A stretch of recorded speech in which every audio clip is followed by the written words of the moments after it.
요즘 오미크론 사태가 슬슬 지나가면서 드디어 코로나가 팬데믹이 아닌 엔데믹, 즉 쉽게 말하면 종시에 가까워지고 있다는 소식이 들려오는데요. 호주도 3월부터는 마스크 착용이 더 이상 의무화가 아닌 선택으로 바뀐다고 합니다. 사실 오미크론 변종만 없었다면 진작에 일상으로 돌아갈 수 있었을 텐데 말이죠. 실제로 호주에서는 학생 비자나 워킹홀리데이 비자가 오미크론이 터지기 한 달 전부터 입국이 풀렸던 상태였습니다. 결과적으로는 오래가지 못했지만 말이죠. 오늘은 그래서 호주가 관광과 워킹홀리데이로 입국하는 사람들이 많은 나라이기에 워킹홀리데이에 대해서 살펴보려고 합니다. 그렇다면 워킹홀리데이는 무엇일까요? 워킹홀리데이는 국가들 간의 협약을 맺어 젊은 사람들로 하여금 방문국에서 일반적으로 1년간 자유롭게 거주, 취업, 여행 혹은 공부할 수 있도록 특별히 허가해주고 각 방문국들의 현지 삶을 체험할 수 있는 기회를 제공하는 청년 교환 이동성 프로그램입니다. 설명이 길죠? 쉽게 말하자면 일을 할 수 있는 관광비자라고 생각하면 이해하기가 쉽습니다. 보통 만 18세부터 만 30세까지만 발급되는 비자이기 때문에 젊은 사람들이 대상인 것이죠. 국가마다 다르겠지만 실체류가 가능한 기간은 1년 정도이지만 호주는 세컨, 서드 워킹홀리데이 비자라는 제도로 조건을 충족한다면 신청을 하여 체류 기간을 각 1년씩 더 늘려주는 비자를 발급합니다. 하지만 이제 워킹홀리데이로 올 생각으로 이 영상을 시청하고 계신다면 어떤 직종에서 일할 수 있는지, 페이를 얼마나 받을 수 있는지 정도는 아실 거라 생각합니다. 그렇기에 저는 이제 한국에 있는 여러분들이 모르는, 알 수 없는 호주의 워킹홀리데이로 와서 실제로 체류를 할 때 조심하고 피해야 할 것들을 알려드리려고 합니다. 자, 그럼 시작해볼까요? 호주는 한국 사람들이 워킹홀리데이를 떠날 때 가장 선호하는 나라로 꼽히는데요. 그 이유에는 상대적으로 다른 워킹홀리데이를 지원하는 나라보다 가깝고 한국 사람도 많고 영어가 주 언어이고 그리고 마지막으로 최저임금이 가장 높기 때문이라고 생각되는데요.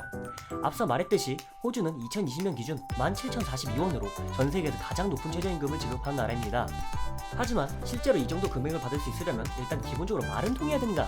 막상 워홀을 가겠다고 계획 다 짜놓고 아무 계획 없이 넘어와서 현지에서 일을 구하겠다는 사람들 제가 왕왕 봤어요. 근데 그러면 다들 어떻게 될까요? 저 최저임금 안 주나 한인 가게들에서 일하거나 아니면 진짜 자유시간이라고는 눈꼽만큼도 없는 농장이나 공장에 가서 일하게 됩니다. 정말 그걸 원해서 오시는 건 아닐 거잖아요? 2억만리 타지까지 와서 한국어로만 대화하고 한국인이랑만 지내고 그럼 그게 무슨 의미예요? 그냥 시드니 아리랑 한 판 찍는 게 되는 거죠. 제가 호주 살면서 성인이 되고 만난 한국 친구들은 대부분 5일이었는데 10명 중 9명은 다 한인 가게에서 일하고 한국인들과 놀다 돌아간 사람들 뿐입니다. 영어도 배워보고 호주 문화나 관광지도 가보고 목표 기껏 세워놨더니 그렇게 돌아가기엔 너무 아쉽잖아요? 그렇기 때문에 적어도 여가 시간에 친구를 사귀거나 놀러가거나 종교활동을 하실 때에는 호주의 것을 이용하시라는 말씀을 드리고 싶습니다. 두 번째로는 마약입니다. 호주도 여느 나라와 마찬가지로 마약이 불법이지만 생각하는 거 의외로 굉장히 쉽게 구할 수가 있는데요. 주말에 나가서 약에 취해 쓰러진 사람을 빈번하게 볼 수 있을 정도입니다. 하지만 쉽게 구할 수 있다고 해서 범법 행위가 아닌 것도 몸을 망가뜨린 것도 아니라는 거 인지하셨으면 좋겠습니다. 호주에서 운 좋게 안 잡히고 한국으로 돌아가면 한국에서 형을 살게 될 것이고 정말 운이 좋게 안 잡힌다 하더라도 그땐 사람이 사는 게 아니라 거울 속에서 짐승 한 마리를 보게 될 테니까 말이죠. 특히 주의해야 될 게 있다면 귀가 얇으면 안 된다는 거겠죠. 어느 나라나 비슷하겠지만 그 나라 언어가 익숙하지 않거나 그 나라에 익숙하지 않는다면 사기나 범터기를 맞게 될 확률이 크게 존재합니다. 같은 한국인이라고 한다 해도 말이죠. 제가 현재 페이스북에 가입되어 있는 호주 한인들이 모여있는 그룹의 글만 봐도 외국인뿐만 아니라 한국인끼리 서로 등쳐먹고 사기치고 그러는 행각들이 심심치 않게 올라옵니다.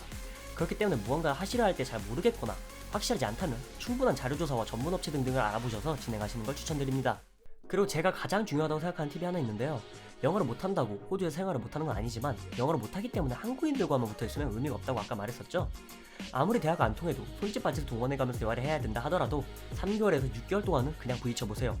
머리 한번 받고 시도해보세요. 그 시간만 힘들게 해나가다 보면 원어민 못지않게 현지인들과 대화를 하고 있는 자신을 보게 될 겁니다. Just like me right now. 자, 이렇게 해서 대표적으로 조심해야 될 한국에서는 알 수 없는 워킹홀리데이에 대한 정보를 다뤄봤는데요. 아시고 있던 게 있으신가요? 아니면 모르셨나요? 다들 워킹홀리데이를 잘 준비하시고 행복한 호주 생활을 기원하면서 저는 물러가도록 하겠습니다. 저는 브룩스였습니다. 룩바.